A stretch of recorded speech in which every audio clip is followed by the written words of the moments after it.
स्वागत है दोस्तों। आज की इस अपनी क्लास में हम हिंदी साहित्य के महत्वपूर्ण प्रश्नों को हल करेंगे, जो कि हमने आपको पूरे दिसंबर के महीने में पढ़ाया हुआ है। तो लगभग 80 प्रश्नों का ये पूरा जो है ये प्रैक्टिस सेट होगा, जो कि जो भी समय 1 घंटे लगेंगे, आप कंटिन्यू शुरू से अंत तक बने रहेंगे। तो जिन्होंने अब तक दिसंबर में कोई क्लासेस बहुत अच्छे से ध्यान से नहीं पढ़ी हैं, उन सब के रिवीजन हो जाएंगे, वो सब दोहरा सकेंगे इसे आसानी से। साथ ही जिन्होंने पढ़ा है उनका बहुत अच्छा तैयार भी हो जाएगा। तो शुरुआत करने से पहले चैनल को सब्सक्राइब कर लें, वीडियो को लाइक कर दें, और ये प्रैक्टिस सेट आपके लिए एक मैराथन क्लासेस की तरह होने जा रही है। पहला प्रश्न है, दिनकर एक सहज पुरुष। हमने जब जीवनी विधा के बारे में पढ़ाया था तब इस प्रश्न को उसमें पढ़ाया हुआ कि दिनकर एक सहज पुरुष नामक रचना के लेखक कौन है। ऑप्शन थे शिवसागर मिश्र, शोभाकांत, विष्णुचंद्र शर्मा, जगदीश चंद्र माथुर। तो इसका जो सही उत्तर है वह है शिवसागर मिश्र। दिनकर एक सहज पुरुष शिवसागर मिश्र जी की रचना है। इसके बारे में महत्वपूर्ण बात, यह जीवनी विधा की रचना है, ध्यान रखेंगे, जिसका प्रकाशन सन 1981 ईस्वी में हुआ, और यह आत्मीय शैली में लिखी गई जीवनी है। ठीक है, आगे देखते हैं। दूसरा है, समय साम्यवादी नामक कृति में किस साहित्यकार का जीवन समाहित है। समय साम्यवादी, इसका सही उत्तर है राहुल सांकृत्यायन। समय साम्यवादी नामक कृति में राहुल सांकृत्यायन जी का जीवन समाहित है। इसका प्रकाशन 1997 ईस्वी में हुआ, और इस पुस्तक यानी इस जीवनी पुस्तक के लेखक थे विष्णुचंद्र शर्मा। तो विष्णुचंद्र शर्मा जी ने राहुल सांकृत्यायन जी के जीवन पर समय साम्यवादी नाम से लिखा हुआ है। अगला प्रश्न देखते हैं, कलम का मजदूर। कलम का मजदूर मूल रूप से किस भाषा में लिखी गई है। तो इसका जो सही उत्तर है वह है अंग्रेजी। कलम का मजदूर मूल रूप में अंग्रेजी भाषा में लिखी गई है। हिंदी में इसका प्रकाशन 1964 ईस्वी में हुआ। मदन गोपाल इसके लेखक हैं। तो प्रेमचंद जी के जीवन पर आधारित है ये कलम का मजदूर। उन्होंने मूल रूप से अंग्रेजी में लिखा, बाद में इसे स्वयं ही रूपांतरित किया हिंदी में।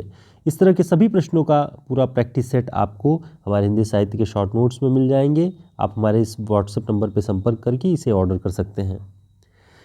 अगला पॉइंट आप ध्यान रखिए इसे, रामचंद्र तिवारी जी की पुस्तक हिंदी का गद्य साहित्य में प्रेमचंद की जो जीवनियाँ हैं उनका सही क्रम प्रकाशन वर्ष के आधार पर दिया गया है, इन्हें याद कर लें। प्रेमचंद घर में उनकी पत्नी शिवरानी देवी जी ने 1944 ईस्वी में लिखा है। कलम का सिपाही अमृत राय ने उनके बेटे हैं 1962 ईस्वी में, और कलम का मजदूर मदन गोपाल ने 1964 ईस्वी में। इन तीनों जीवनियों को ध्यान में रखिएगा, प्रेमचंद से जुड़ी हुई बहुत ही महत्वपूर्ण ये जीवनियाँ हैं। टीजीटी पीजीटी की परीक्षा, यूजीसी नेट, असिस्टेंट प्रोफेसर, सभी परीक्षाओं की दृष्टि से ये प्रश्न बहुत उपयोगी हैं। इन्हें रिवाइज कर लें, जिन्होंने अब तक नहीं देखा, जो नए हैं वो ध्यान से इसे दोहरा लें। जिन्होंने जीना जाना 1971 में ये जीवनी प्रकाशित हुई। जगदीश चंद्र माथुर जी इसके लेखक हैं। रामचंद्र तिवारी जी ने लिखा है कि इस पुस्तक में माथुर जी ने 7 साहित्यकारों, 2 राजनेताओं, 1 विचारक, 1 कलाकार और 1 अभिनेत्री का चरित्र लेख प्रस्तुत किया है। तो जिन्होंने जीना जाना ये 1971 में जगदीश चंद्र माथुर जी ने लिखा हुआ है। अगला प्रश्न है, एक बार आयोवा किस विधा की रचना है। हमने इसे पढ़ाया हुआ है, जिन्होंने पिछली क्लासेस देखी हैं वो इसका उत्तर जानते होंगे। ये किस विधा की रचना है। इसका सही उत्तर है यात्रा वृत्तांत। एक बार आयोवा यात्रा वृत्तांत की विधा की रचना है। इसके बारे में महत्वपूर्ण बात हमने आपको बताई थी कि यह कवि मंगलेश डबराल की यात्रा वृत्तांत की रचना है। 1991 ईस्वी में अंतर्राष्ट्रीय राइटिंग प्रोग्राम के सिलसिले में अमेरिका के आयोवा विश्वविद्यालय जाने का उन्हें अवसर मिला, और उसी यात्रा को केंद्र में रख के उन्होंने एक बार आयोवा नाम से यात्रा वृत्तांत लिखा हुआ है। अगला प्रश्न देखते हैं, यातना शिविर यात्रावृत्त के लेखक कौन है। इसका सही उत्तर है हिमांशु जोशी। यातना शिविर नाम से यात्रावृत्त लिखने वाले हिमांशु जोशी हैं। अब इसके बारे में महत्वपूर्ण बात भी आप ध्यान रखेंगे तो ये पॉइंट आपको हमेशा याद रहेगा कि अंडमान निकोबार के सेल्यूलर जेल की कथा है इसमें। जहां भारतीय स्वतंत्रता संग्राम के क्रांतिवीरों को बंदी बनाकर रखा जाता था और उन्हें कठोर यातनाएं दी जाती थी। तो यातना शिविर अंडमान निकोबार के सेल्यूलर जेल की कथा है, हिमांशु जोशी ने लिखी हुई है। आगे देखते हैं सृजन के सेतु। सृजन के सेतु नामक संस्मरण रचना के लेखक कौन है? ऑप्शन दूधनाथ सिंह, काशीनाथ सिंह, विष्णुचंद्र शर्मा, विष्णु प्रभाकर। तो इसका सही उत्तर है विष्णु प्रभाकर। सृजन के सेतु नामक संस्मरण विधा, इसकी विधा भी ध्यान रखा करिए आप साथ साथ में कि विष्णु प्रभाकर जी ने लिखा है। और प्रभाकर जी ने इसमें नई पुरानी पीढ़ी की कुल 15 लेखकों को याद किया है।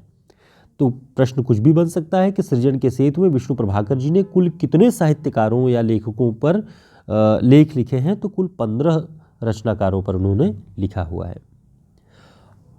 अगला प्रश्न है निम्न में से किस जीवनी के खंडों के नाम दिशाहारा, दिशा की खोज और दिशांत रखे गए हैं? ऑप्शन शिखर से सागर तक, प्रेमचंद घर में, कलम का मजदूर, आवारा मसीहा। तो इसका जो सही उत्तर है वह है आवारा मसीहा। आवारा मसीहा को तीन खंडों में विभाजित करके विष्णु प्रभाकर जी ने लिखा है, दिशाहारा, दिशा की खोज और दिशांत। और इसका प्रकाशन वर्ष 1974 ईस्वी में है आवारा मसीहा का।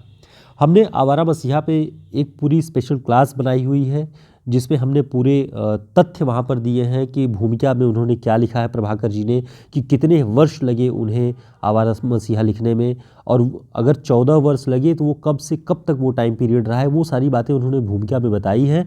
और हमने अपने उस क्लास में विष्णु प्रभाकर जी पे जो बनाया आवारा मसीहा पे, उसमें स्पेशली इस चीज़ को बताया हुआ है। तो आप वहाँ पर जा कर के भी उसे देख सकते हैं। शिखर से सागर तक, शिखर से सागर तक नामक जीवनी किस साहित्यकार के जीवन पर आधारित है? ये जीवनी विधा की रचना है, किसके जीवन पर आधारित है? अज्ञे जी के। इसे ध्यान रखेंगे और इसका मेन पॉइंट आप ध्यान रखिएगा इंपॉर्टेंट, कि शिखर से सागर तक 1986 ईस्वी में राम कमल राय जी ने लिखी है। ठीक, तो राम कमल राय जी ने अज्ञे के जीवन को केंद्र में रख के शिखर से सागर तक जीवनी लिखी हुई है। तो ऐसे पॉइंट्स ये परीक्षाओं में पूछे जाते हैं, आपको किसी भी तरीके से इन प्रश्नों के ऑप्शन बनाए जा सकते हैं, तो इसे अलर्ट होके खूब ध्यान से इसे देखें। हमारा वीडियो अगर आपको पसंद आता है तो लाइक ज़रूर करें। ये पूरे 80 प्रश्नों का प्रैक्टिस सेट है, एक मैराथन क्लास है जिसमें आप पूरे दिसंबर के सारे प्रश्नों को देख रहे हैं। जिन लोगों ने पूरे दिसंबर में क्लासेस अटेंड नहीं की है वो यहाँ पे उसे दोहरा सकते हैं। कलम का सिपाही नामक जीवनी का प्रकाशन वर्ष क्या है? ऑप्शन 1954, 1962, 1968, 1975। तो इसका सही उत्तर है 1962। कलम का सिपाही अमृत राय 1962। अगला प्रश्न है प्रेमचंद घर में 1944 में शिवरानी देवी जी ने लिखा, आप सभी जानते हैं, अभी हमने ऊपर पढ़ाया भी। इस जीवनी में कुल कितने उपशीर्षक हैं? तो इसका जो सही उत्तर है वह है 88। 88 उपसर्ग हैं पूरे इस प्रेमचंद घर में जो पुस्तक है ये शिवरानी देवी जी का। ये रामचंद्र तिवारी की पुस्तक में इसका उल्लेख आया है कि 88 उपशीर्षकों से उन्होंने लिखा हुआ है इस पुस्तक को। अग्निसेतु, अग्निसेतु जीवनी किस साहित्यकार पर लिखी गई है? अग्निसेतु जीवनी विधा की रचना है, किस साहित्यकार पर लिखी गई है? तो इसका सही उत्तर क्या होगा? इसका सही उत्तर है काजी नजरुल इस्लाम। काजी नजरुल इस्लाम ने अग्निसेतु नामक उनके जीवन को केंद्र में रख के अग्निसेतु नामक जीवनी लिखी है विष्णुचंद्र शर्मा जी ने। ध्यान रखेंगे 1976 में ये पुस्तक प्रकाशित हुई है। अगला प्रश्न देखते हैं, प्रेमचंद विश्वकोश नाम से प्रेमचंद की जीवनी किसने लिखी है? ऑप्शन गोपाल राय, कमल किशोर गोयनका, मदन गोपाल, विष्णु प्रभाकर। तो इसका सही उत्तर है कमल किशोर गोयनका। कमल किशोर गोयनका जी का बहुत बड़ा काम है प्रेमचंद जी के साहित्य पर। प्रेमचंद विश्वकोश नाम से उन्होंने प्रेमचंद की जीवनी लिखी है, इसे ध्यान रखेंगे 1981 में ये प्रकाशित हुई है। अगला प्रश्न है नील यक्षिणी, नील यक्षिणी नामक आत्मकथा किसने लिखी है? ऑप्शन देवेंद्र सत्यार्थी, रामवृक्ष बेनीपुरी, राहुल सांकृत्यायन, रामविलास शर्मा। तो इसका सही उत्तर है देवेंद्र सत्यार्थी। नीलयक्षिणी नामक आत्मकथा देवेंद्र सत्यार्थी जी ने लिखी है। 2 भागों में है ये आत्मकथा। चांद सूरज के वीरन 1952 में, नीलयक्षिणी 1985 में। तो देवेंद्र सत्यार्थी जी के आत्मकथा के दोनों हिस्सों के नाम आपको ध्यान रखना है और प्रकाशन वर्ष में जितना अंतराल है वो भी ध्यान रखिए। अगला प्रश्न है अपनी कहानी। अपनी कहानी किस साहित्यकार की आत्मकथा है? ऑप्शन राधिका प्रसाद सिंह, राधिका रमण प्रसाद सिंह, वृंदावन लाल वर्मा, पांडे बेचन शर्मा उग्र, यशपाल। तो इसका सही उत्तर क्या होगा? इसका सही उत्तर क्या होगा? इसका सही उत्तर है वृंदावन लाल वर्मा।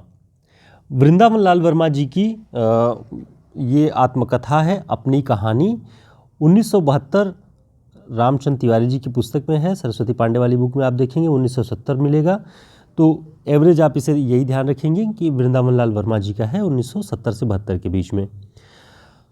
कुछ आप बीती कुछ जग बीती नामक आत्मकथा किसकी है?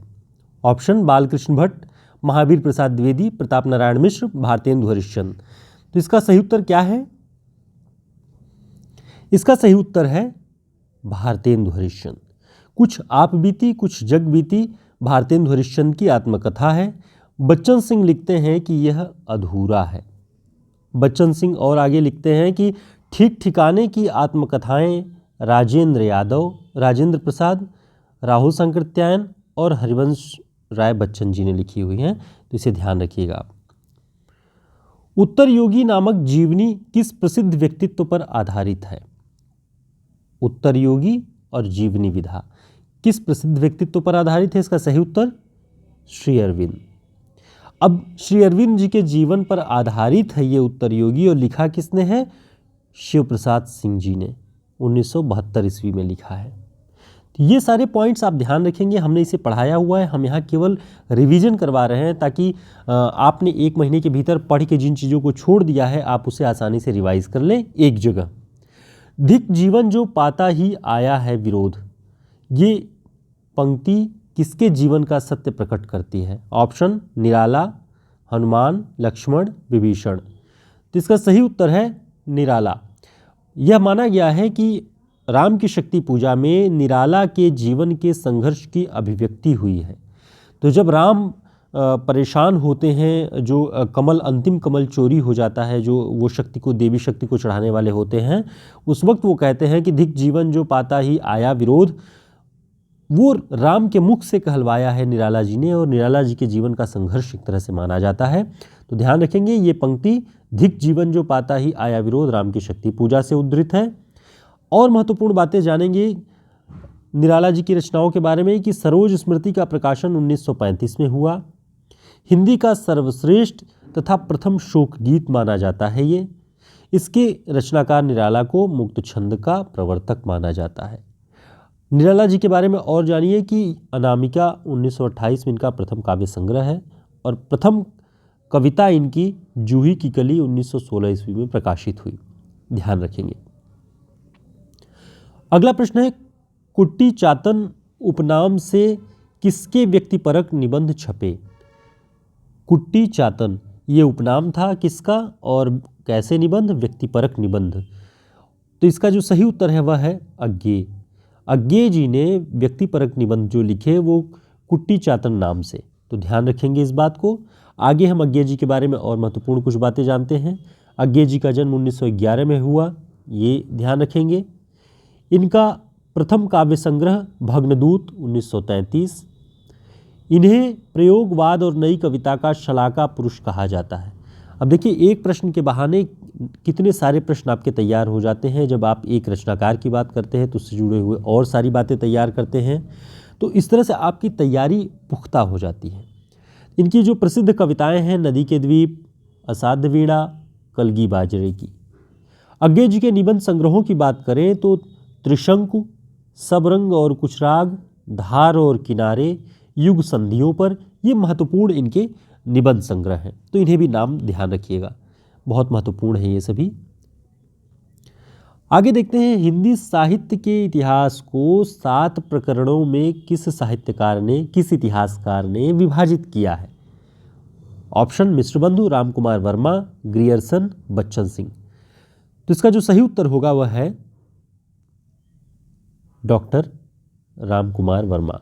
राम कुमार वर्मा जी ने अपने हिंदी साहित्य का आलोचनात्मक इतिहास नाम से जो उन्होंने हिंदी साहित्य का इतिहास लिखा, उसे 7 प्रकरणों में विभाजित किया है।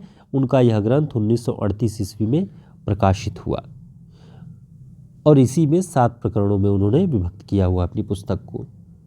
इसी में और देख सकते हैं महत्वपूर्ण पॉइंट्स, एक प्रश्न के बहाने कई प्रश्न तैयार करने की श्रृंखला की। राम कुमार वर्मा ने स्वयंभू को हिंदी का प्रथम कवि माना है। ठीक, इनके इतिहास ग्रंथ में आदिकाल को संधिकाल कहा गया है, ध्यान रखिएगा। एकांकी विधा का प्रवर्तक माना जाता है राम कुमार वर्मा को, और इनकी प्रसिद्ध एकांकी भी ध्यान रखिएगा, पृथ्वीराज की आंखें, रेशमी टाई, कौमुदी महोत्सव, औरंगजेब की आखिरी रात। ये इनके एकांकी संग्रह हैं। अब एकांकी विधा के प्रवर्तक माने जाते हैं, इसलिए हमने इसे भी आपको बताना उचित समझा, इसे तैयार कर लीजिएगा। दोस्तों, अगर हमारा प्रयास, हमारे वीडियोस आपके लिए उपयोगी हैं, आप ध्यान से देखते हैं, लगातार आप बने हुए हैं, तो चैनल को सब्सक्राइब जरूर करें और वीडियो को लाइक भी कर दें, ताकि आगे हम और प्रोत्साहित होकर आपके लिए काम करते रहें, आपके लिए महत्वपूर्ण प्रैक्टिस सेट लाते रहें। जब तक परीक्षाएं हो रही हैं तब तक हम आपके लिए यहाँ अपडेट बने रहेंगे। अगला प्रश्न है, संशय की एक रात। संशय की एक रात के लेखक कौन है? इसका सही उत्तर है नरेश मेहता। इसमें राम को सामान्य मनुष्य की भांति दुखी और विचलित दिखाकर उनकी पीड़ा को व्यक्त किया गया है। नरेश मेहता जी की अन्य रचनाएं हैं वन पाखी सुनो, बोलने दो चीड़ को, मेरा समर्पित एकांत। इसे ध्यान रखिएगा, नरेश मेहता जी की रचनाएं हैं। कभी कभी परीक्षाओं में दे देता है, इसके साथ एक अन्य नाम दे देगा और ये पूछ सकता है कि कौन सी नरेश मेहता की रचना नहीं है। तब ये तीनों ऑप्शन आप ध्यान रखेंगे तो आपको पहचानने में आसानी होगी। अगला प्रश्न है, अभी न होगा मेरा अंत, अभी अभी ही तो आया है मेरे वन में मृदुल बसंत, अभी न होगा मेरा अंत। इस कविता के लेखक कौन है? इसका सही उत्तर है सूर्यकांत त्रिपाठी निराला, अभी न होगा मेरा अंत। अगला प्रश्न है, जीर्ण बाहु है शीर्ण शरीर, तुझे बुलाता कृषक अधीर, ए विप्लव के वीर। कविता में कवि किसे पुकारे जाने की बात करता है? ऑप्शन नायक को, देवता को, क्रांतिकारी को, बादल को। तो इसका सही उत्तर है बादल को। अब इसके बारे में महत्वपूर्ण बात ध्यान रखिए कि ये काव्य पंक्ति है किसकी? ये सूर्यकांत त्रिपाठी निराला जी की है, बादल राग कविता से। विप्लव रव से छोटे ही हैं शोभा पाते, ये भी बादल राग कविता से है निराला जी की। तो ध्यान रखेंगे, बहुत महत्वपूर्ण काव्य पंक्ति है। ग्रेजुएशन के पाठ्यक्रमों में आप सभी ने पढ़ा होगा इसे, और सभी प्रतियोगी परीक्षाओं में बादल राग कविता लगी हुई है। अगला प्रश्न है, अमल धवल गिर के शिखरों पर बादल को घिरते देखा है। अभी आपने बादल राग कविता के बारे में देखा, अब एक और बादल पर कविता आ गई है, अमल धवल गिर के शिखरों पर बादल को घिरते देखा है। यह कविता किस कविता की पंक्ति है? तो इसका सही उत्तर है बादल को घिरते देखा है। कविता का शीर्षक ही है बादल को घिरते देखा है, और यह नागार्जुन जी की कविता है, बादल को घिरते देखा है। और बादल को घिरते देखा है, ध्यान रखें, बहुत महत्वपूर्ण है, युगधारा काव्य संग्रह में संग्रहित है। ठीक है दोस्तों, इस तरह के सभी प्रैक्टिस सेट आपको हमारे हिंदी साहित्य के शॉर्ट नोट्स में प्रिंट फॉर्म में मिल जाएंगे। आप हमारे व्हाट्सएप नंबर पर संपर्क करके प्रिंट फॉर्म में इसे ऑर्डर कर सकते हैं, अपना पूरा पता देके। लगभग 5 से 6 दिन में आपको ये नोट्स मिल जाता है। जिन लोगों ने परचेज़ किया है वो सभी जानते होंगे, और सभी परीक्षाओं की दृष्टि से बहुत उपयोगी है। आगे देखते हैं, अकाल और उसके बाद, अकाल और उसके बाद कविता किस कविता संग्रह में संग्रहित है? तो इसका जो सही उत्तर है वह है सतरंगे पंखों वाली। सतरंगे पंखों वाली 1959 ईस्वी में ये प्रकाशित हुई है, नागार्जुन जी की कविता संग्रह, और उसी में अकाल और उसके बाद कविता है। अगला प्रश्न है, मंत्र कविता के रचनाकार कौन है? मंत्र कहानी आप जानते हैं प्रेमचंद जी का, और मंत्र कविता नागार्जुन जी की है, ध्यान रखेंगे। आगे देखिए, अगला प्रश्न है, तिरछी गिरी तिरछी गिरी रविरश्मि के उड़ते हुए परमाणु जब तल तक पहुँचते हैं कभी, तब वह समझता है सूर्य ने झुककर नमस्ते कर लिया है। जब तिरछी रश्मियाँ किरणें गिरती हैं जहाँ पर ब्रह्म राक्षस रहता है, तो उसके परमाणुओं को देख के उसे लगता है कि सूर्य मुझे नमस्ते करने के लिए झुका है। तो आप सभी जानते हैं ये प्रसिद्ध कविता ब्रह्म राक्षस की, ये मुक्तिबोध जी की है। ध्यान रखिए इसे, ये कविता की पंक्ति। चूँकि काव्य पंक्तियों में बहुत सारे लोग गलत कर देते हैं ऑप्शंस को, इसलिए पंक्तियों वाले प्रश्नों को बहुत ध्यान से आप दोहराया करें। आगे देखते हैं।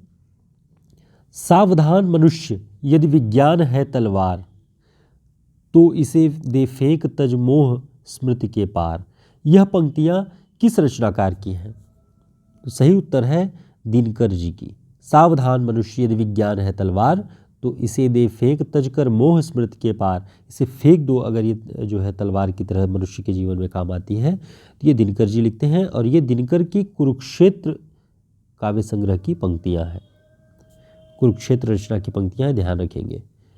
अगला प्रश्न है, गोरखनाथ के नाथ पंथ का मूल आधार क्या है? वैष्णवों का प्रपत्तिवाद, सूफी दर्शन, तंत्र विद्या, बौद्धों की वज्रयान शाखा। तो इसका सही उत्तर है बौद्धों की वज्रयान शाखा। ये गोरखनाथ के नाथ पंथ का मूल आधार है।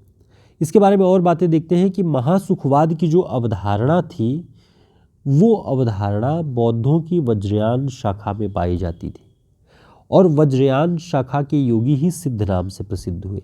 ये बातें आप ध्यान रखिएगा। अगला प्रश्न, अवधूत मत के प्रवर्तक कौन है?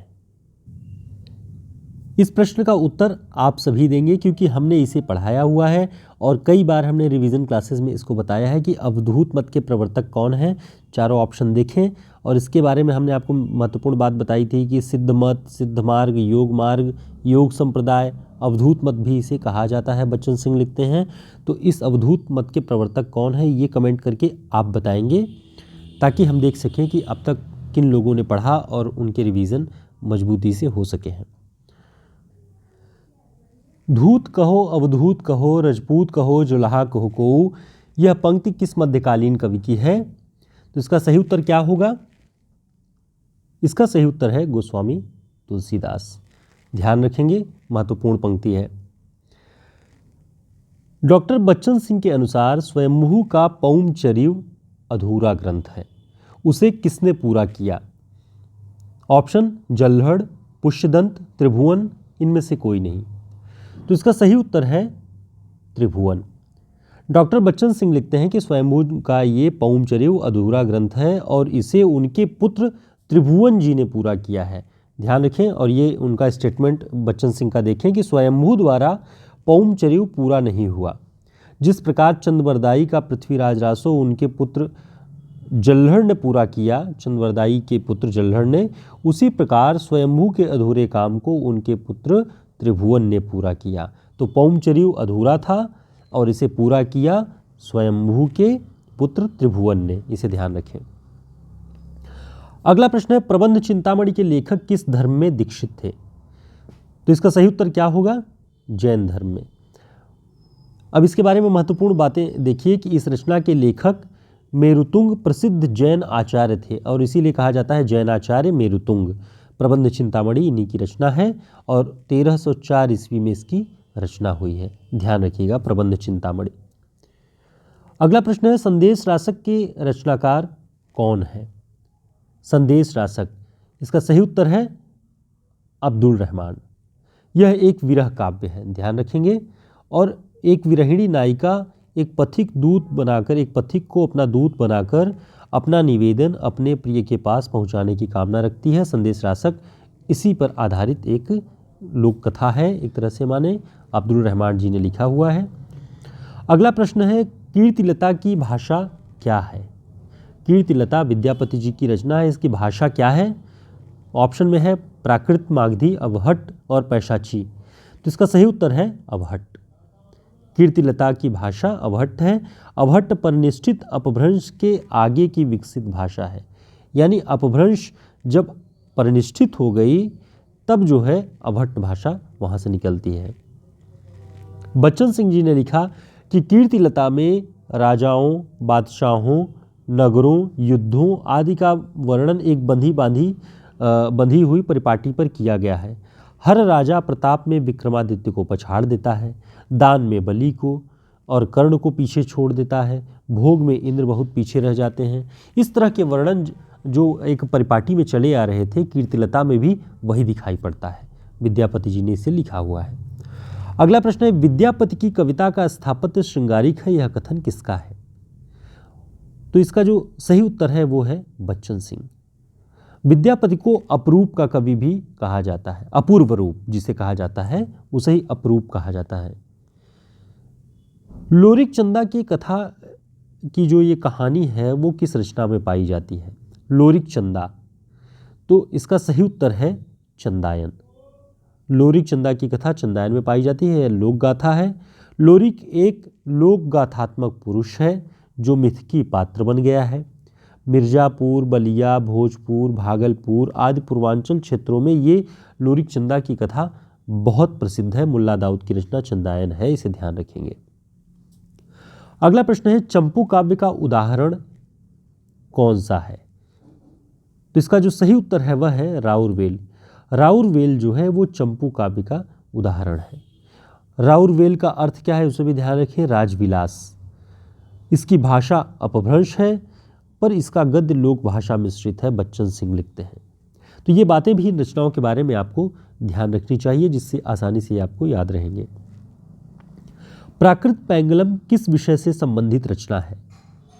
ऑप्शन, अलंकार शास्त्र से, छंद शास्त्र से, रस सिद्धांत से, भाषा शास्त्र से। इसका सही उत्तर है छंद शास्त्र से। हिंदी के आरंभिक रूप और छंद को समझने का ये प्रामाणिक ग्रंथ है, बच्चन सिंह लिखते हैं। अगला प्रश्न देखते हैं।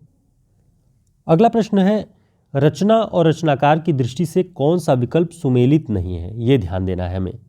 ऑप्शन, आत्महत्या के विरुद्ध रघुवीर सहाय, सही है। हंसो हंसो जल्दी हंसो इन्हीं की रचना है, हमें सुमेलित नहीं है को तलाशना है। संशय की एक रात भी नरेश मेहता की है, सही है। 7 गीत वर्ष धर्मवीर भारती का है।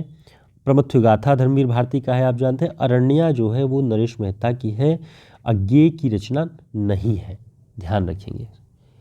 अगला प्रश्न है, एक पतंग अनंत में किस कवि की रचना है?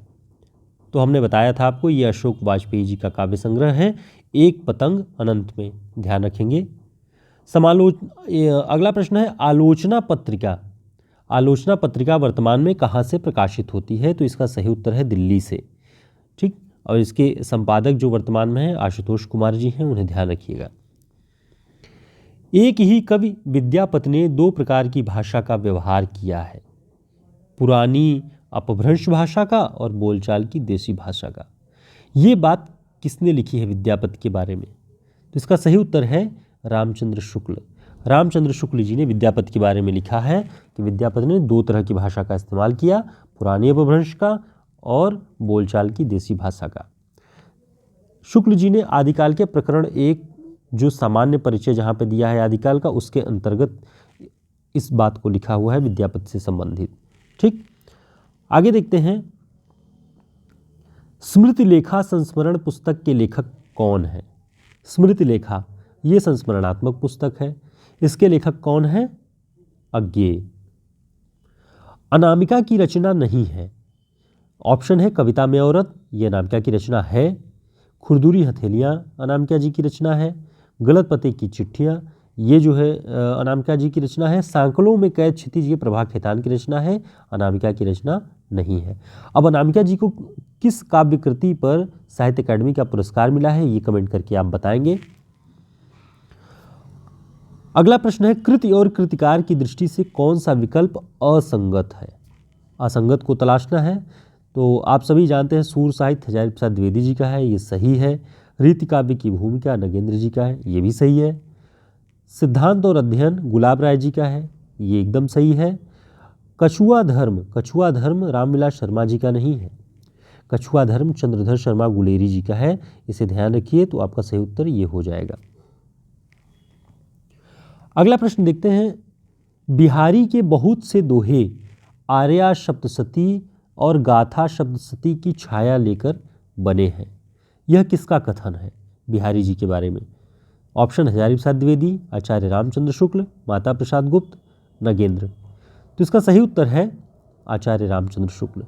आचार्य रामचंद्र शुक्ल जी जब बिहारी के बारे में लिखते हैं तो उसमें वो कहते हैं कि आर्या सप्तशती और गाथा सप्तशती की छाया लेकर उनके सारे पद बने हैं। ठीक है, अगला प्रश्न देखते हैं, नाटक और नाटककार की दृष्टि से कौन सा असंगत है? यहाँ भी आपको असंगत ही चुनना है।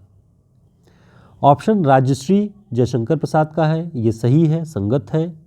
सेनापति उदल, ये भी संगत है, ध्यान रखेंगे। वृंदावन लाल वर्मा जी का है सेनापति उदल। अंजो दीदी उपेंद्र नाथ का, ये सभी आप जानते हैं। कोणार्क जगदीश चंद्र माथुर जी का है, राम कुमार वर्मा का नहीं। ये जो है असंगत है, ये आपका सही उत्तर है। अगला प्रश्न है, बिल्लेसुर बकरीहा। बिल्लेसुर बकरीहा नामक रेखा चित्र के रचयिता कौन है? हमने आपको अपनी पिछली क्लासेस में पढ़ाया है, ये हाल फिलहाल में लगभग 4 से 5 दिन पहले या सप्ताह भर के अंदर ये रेखा चित्र विधा की रचना है। इसके रचयिता कौन है? इसका सही उत्तर था निराला। बिल्लेसुर बकरीहा नामक रेखा चित्र के रचयिता जो है वो निराला थे। अब इसके बारे में ध्यान रखें, बिल्लेसुर बकरीहा 1941 ईस्वी में प्रकाशित हुआ है।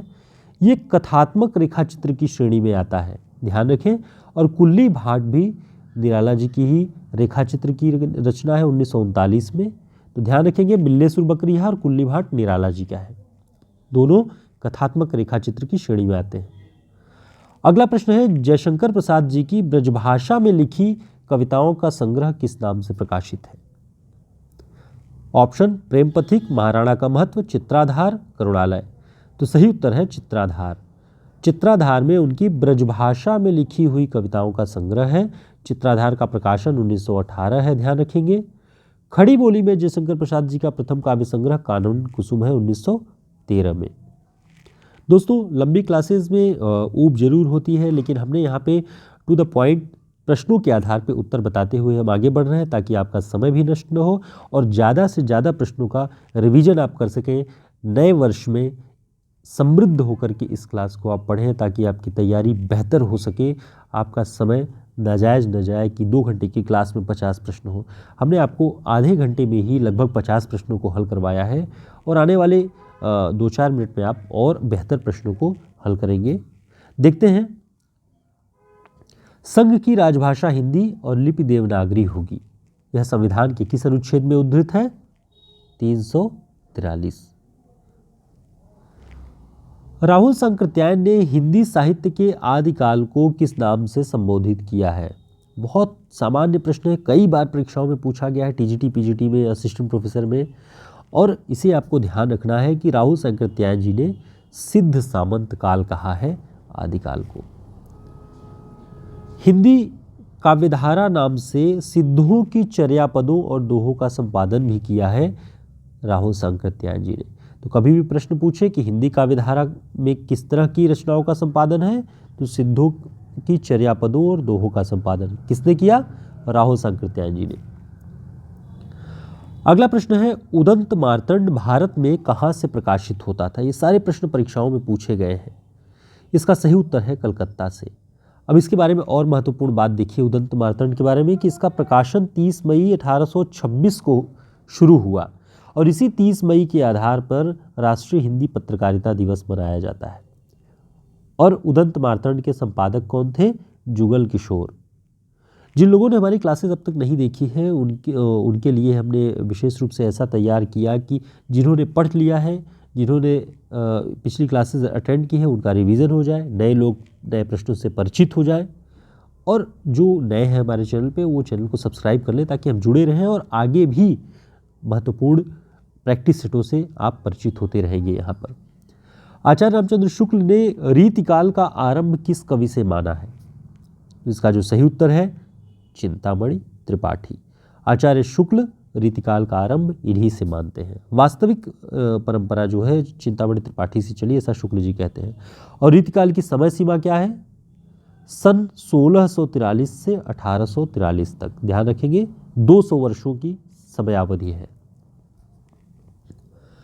अगला प्रश्न है, जयशंकर प्रसाद द्वारा रचित कामायनी में सर्गों की संख्या कितनी है? तो इसका सही उत्तर है 15। कामायनी में 15 सर्ग हैं कुल, और इसका प्रकाशन 1935 ईस्वी में हुआ है। आचार्य शांति प्रिय द्विवेदी इसे छायावाद का उपनिषद कहते हैं। ठीक है। अगला प्रश्न है, आचार्य रामचंद्र शुक्ल भारतेंदु का पहला मौलिक नाटक किसे मानते हैं? तो इसका उत्तर हमने आपको बताया था। सही उत्तर है वैदिकी हिंसा हिंसा न भवति। आचार्य रामचंद्र शुक्ल जी ने अपने हिंदी साहित्य का इतिहास में लिखा है कि ये भारतेंदु का पहला मौलिक नाटक है। इसके पहले विद्या सुंदर जो अनुदित है उन्होंने पहले उसको लिखा, लेकिन मौलिक रूप से वैदिकी हिंसा हिंसा न भवति। इसके अलावा जो ऑप्शन में नाम दिए हैं और ये किसके लेख हैं आपको बता देते हैं। शुक्ल जी की पुस्तक में है कलिराज की सभा। कलिराज की सभा नामक लेख मुंशी ज्वाला प्रसाद का है। रेल टिकट का विकट खेल ये बाबू कार्तिक प्रसाद का है। वैदिकी हिंसा हिंसा न भवति भारतेंदु हरिश्चंद्र का है। अद्भुत अपूर्व स्वप्न बाबू तोताराम का है। ठीक, आगे देखते हैं चर्यापद की रचना किसने की। तो चर्यापद की रचना के बारे में जब भी पूछा जाए तो आपको ध्यान रखना है शबरपा का नाम। राहुल सांकृत्यायन ने खड़ी बोली को क्या नाम दिया है? ये सारे प्रश्न ध्यान रखेंगे, टीजीटी पीजीटी में तो बहुत महत्वपूर्ण है कि राहुल सांकृत्यायन जी ने खड़ी बोली को क्या नाम दिया? कौरवी नाम दिया है। पंचवटी प्रसंग किस कवि की रचना है? पंचवटी प्रसंग ऑप्शन रामकुमार वर्मा, निराला, मैथिली शरणगुप्त, शिवमंगल सिंह सुमन। तो पंचवटी प्रसंग निराला जी की रचना है, इसे ध्यान रखेंगे। चक्करदार चोरी उपन्यास के लेखक कौन है? चक्करदार चोरी उपन्यास किसका है? गोपाल राम गहमरी जी का। पूर्वी हिंदी बोली नहीं है, कौन कौन सी नहीं है पूर्वी हिंदी बोली? बुंदेली। बुंदेली पूर्वी नहीं है, जबकि पूर्वी में कौन आता है? अवधी, बघेली, छत्तीसगढ़ी। बुंदेली पश्चिमी हिंदी के अंतर्गत आती है। इसके बारे में ध्यान रखें। शौरसेनी अपभ्रंश से पश्चिमी हिंदी का विकास होता है, अर्धमागधी अपभ्रंश से पूर्वी हिंदी का विकास होता है। पूर्वी हिंदी के अंतर्गत अवधी, बघेली, छत्तीसगढ़ी आती है। पश्चिमी हिंदी के अंतर्गत कौरवी, हरियाणवी या जिसे बांगुरू भी कहा जाता है, दक्षिणी, ब्रजभाषा, बुंदेली और कन्नौजी, ये बोलियां पश्चिमी हिंदी के अंतर्गत आती हैं। अगला प्रश्न है, हिंदी में तिलस्मी एयारी उपन्यासों के प्रवर्तक कौन है? तो इसका सही उत्तर है देवकी नंदन खत्री। देवकी नंदन खत्री जी हिंदी में तिलस्मी एयारी उपन्यासों के प्रवर्तक। आगे देखते हैं, कबीर में जो रहस्यवाद पाया जाता है वह अधिकतर सूफियों के प्रभाव के कारण है। ये कथन किसका है? आचार्य रामचंद्र शुक्ल जी लिखते हैं कि कबीर का जो रहस्यवाद है जो उनमें पाया जाता है वो सूफियों के प्रभाव के कारण है। ये बात आप ध्यान रखेंगे, बहुत इंपॉर्टेंट है, हमने कई बार इसे बताया हुआ है आपको। किस सप्तक में एक भी कवयित्री नहीं है? इसका सही उत्तर है तार सप्तक। जो पहला वाला सप्तक था 1943 वाला, उसमें एक भी कवयित्री नहीं है। बाकी में कौन कौन है? दूसरे सप्तक में शकुंत माथुर का नाम आप जानते हैं, तीसरे सप्तक में कीर्ति चौधरी का नाम जानते हैं, चौथे सप्तक में सुमन राजे। तो इन दूसरे से लेकर चौथे तक में तो जो कवित्रियाँ हैं, लेकिन पहला जो सप्तक तार सप्तक नाम से था 1943 का, उसमें कोई भी स्त्री लेखिका नहीं है। अगला प्रश्न है, उपन्यास और उपन्यासकारों की दृष्टि से कौन सा विकल्प सुमेलित है?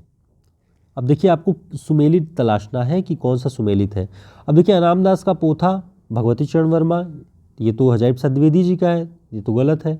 धूत रसिकलाल, ये लज्जाराम मेहता जी का है, राधा कृष्णदास दिया है, ये भी गलत है।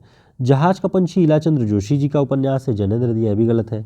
केवल नीला चांद जो है शिव प्रसाद सिंह जी का उपन्यास है, ये इसमें सुमेलित है। बाकी को भी ध्यान रखिएगा आप किसका है। इस तरह के सभी प्रैक्टिस सेट हिंदी साहित्य के शॉर्ट नोट्स में आपको मिल जाएंगे। सभी प्रतियोगी परीक्षाओं की दृष्टि से बहुत उपयोगी है। आप सभी इंक्वायरी करते हैं तो इनकी सिलेबस पे है कि नहीं, सिलेबस पे है कि नहीं, तो आपको क्लियर हमने कई बार बताया भी है कि हूबहू जो सिलेबस बने हुए हैं अलग अलग परीक्षाओं के, उन पे न हो कि हिंदी साहित्य का इतिहास पूरा शुक्ल जी, बच्चन जी और नगेंद्र के आधार पे, काव्यशास्त्र, भाषा विज्ञान, पुरस्कार, पूरे लगभग 35 जो रचनाकार, विशेष रचनाकार हैं उन पे वन लाइनर और एक हिस्सा पूरा प्रैक्टिस सेट है इसमें। तो आप हमारे इस व्हाट्सएप नंबर पर संपर्क करके 170 पेज का पूरा नोट्स है, ऑर्डर कर सकते हैं। आने वाली सभी प्रतियोगी परीक्षाओं की दृष्टि से बहुत महत्वपूर्ण है। अगला प्रश्न है, आत्मकथा विधा की रचना नहीं है। ऑप्शन अन्या से अनन्या तक प्रभा खेतान, सही बात है ये, अन्या से अनन्या तक प्रभा खेतान की आत्मकथा है। समय है सहचर, रामदास मिश्र जी की आत्मकथा है। जूठन ओम प्रकाश वाल्मीकि जी की आत्मकथा है। अनल पाखी ये जो है ये अंकित नरलवाल जी ने लिखी है। ये जो है आत्मकथा विधा की रचना नहीं है, ये जीवनी है नामवर सिंह जी के जीवन पर आधारित। तो ये आत्मकथा विधा की रचना नहीं है, ध्यान रखेंगे। अगला प्रश्न है, निम्न में से कौन मनोविश्लेषणवादी उपन्यासकार नहीं है? तो इसका जो सही उत्तर है वह है मनमथ नाथ गुप्त। बाकी जैनेन्द्र, इलाचंद्र जोशी, डॉक्टर देवराज ये मनोविश्लेषणवादी हैं।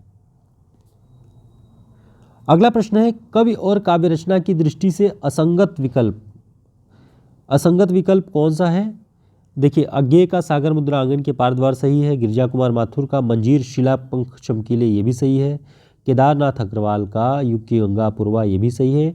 नागार्जुन का ये जो बताया है, उस जनपद का कवि हूँ, अर्घान तुम्हें सौंपता हूँ, ये त्रिलोचन की है, नागार्जुन की नहीं है। तो ये जो है असंगत विकल्प है।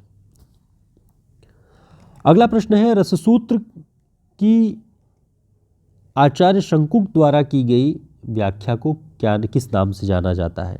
तो हमने आपको बताया था कि आचार्य शंकुक जो शंका की दृष्टि से देखेगा वो अनुमान करेगा, इसलिए इनके सिद्धांत का नाम अनुमितिवाद।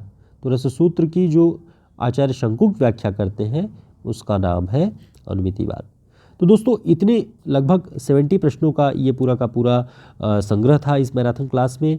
आपने देखा ये सारे प्रश्न हमने पूरे दिसंबर के दौरान प्रतिदिन हमने आपको पढ़ाए थे, और महीने के अंत में हम प्रयास करते हैं कि जब जो हमने पढ़ाया हुआ है वो सब एक जगह कलेक्ट करके सारी क्लासेस एक साथ आपको हम पढ़ाएं, ताकि एक मैराथन क्लास भी हो जाए, रिवीजन क्लास भी हो जाए। और ये फास्ट रिवीजन क्लास एक तरह से आप इसे कह सकते हैं कि लगभग 40-45 मिनट में आपने 70-80 प्रश्नों को हल किया।